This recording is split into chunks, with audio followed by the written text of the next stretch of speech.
Ed here with the Digital Digest, and today I wanted to share a quick unboxing of the Samsung Galaxy S6 Edge Plus. Now, this phone did launch last summer, that is August of 2015, but it's still a relevant device in my opinion because it is still extremely similar to the current generation of Edge phones in the Galaxy lineup. It has a 5.7-inch Super AMOLED display, 1440 by 2560 resolution, a 16-megapixel rear camera. Of course, does record UHD video, 4 gigs of RAM to support its Exynos octa-core 7420 processor, 3000 milliamp battery, and basically, I think one of the most popular phones on the market, no matter what carrier you plan on using it with. Now, this is the 32 gig model. It also came in a 64 gig variant, and there are several different colors. This is the black one, but with that said, let's get this thing out of the box, and I'm going to share it with all of you. And before, when I mentioned its age, the reason I tend to look at some older models is because, quite frankly, the new versions don't necessarily make improvements that do the customers any favor, but more so just give the companies another product to sell. And that's really what I feel most of these phones aim to do. So I already did have to open this up and pop out the Verizon SIM because this is the Verizon version.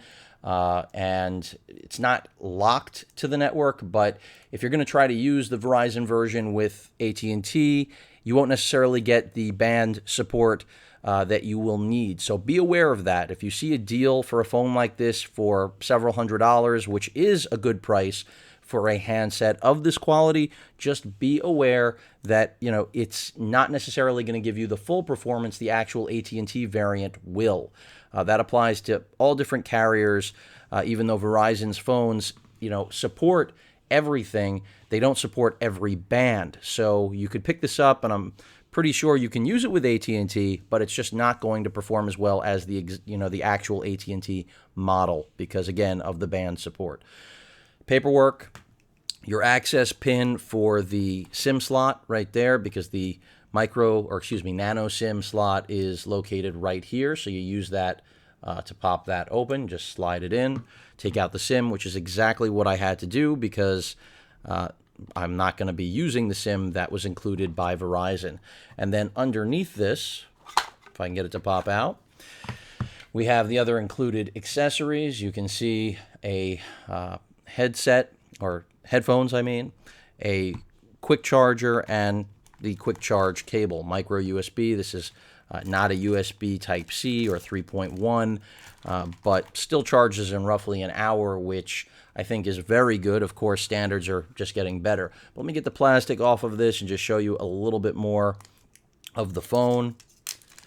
And again, the utility here for all of you that do subscribe and watch my channel regularly is just to let you know that you don't have to have the newest model to get really what you need. And that's why I'm sharing this, much like I did with the Nexus 6, is because, again, this is so similar to the newer version of the phone that, it's still completely relevant. And there haven't been leaps and bounds made in the industry. And until there are, I'm not going to tell you otherwise because that's what this channel is all about. The Edge design is definitely eye candy. In terms of protecting it, definitely difficult. Just in terms of the button layout, the power button is right there. And then you have the volume rocker right here. There is no SD card slot on this phone. So the storage you get is fixed. It is glass, so it is fragile, metal build quality. This was part of Samsung's response to why do they keep making plastic phones? Do I wish they would have incorporated a micro SD, expandable storage? Of course. And, that's something that is coming back, has come back. And, you'll see more of it, I'm sure. The upcoming Note I am excited about. That should be a legitimate upgrade in their lineup. What they're going to call it, though, I have no idea since they're still at the Note 5, and here we are. They have a Galaxy S7 and Edge, so I guess they're going to call it the Note 7? I don't know anymore. They've lost track of their count on generation. Headphone jack, your charging port right here, and your speaker. Not in love with the location of the speaker, but many will argue better than putting it on the backside, because if you put it down on a table, you're not going to have any interference. And then here is that 16 megapixel camera, also capable of UHD video capture, the LED flash there. And overall, just a really nice, competent phone that, if you can find at the right price with that 5.7-inch display, is still, in my opinion, one of the most popular devices on the market.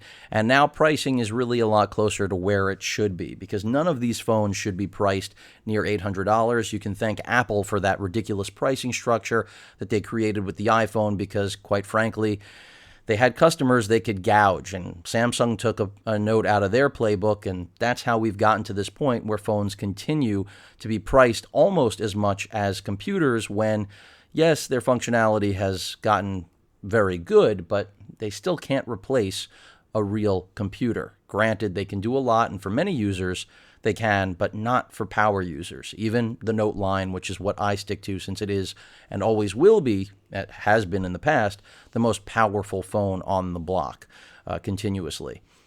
Best in breed. At any rate, again, just an unboxing here of the S6 Edge Plus. Any questions or comments, please feel free to post them.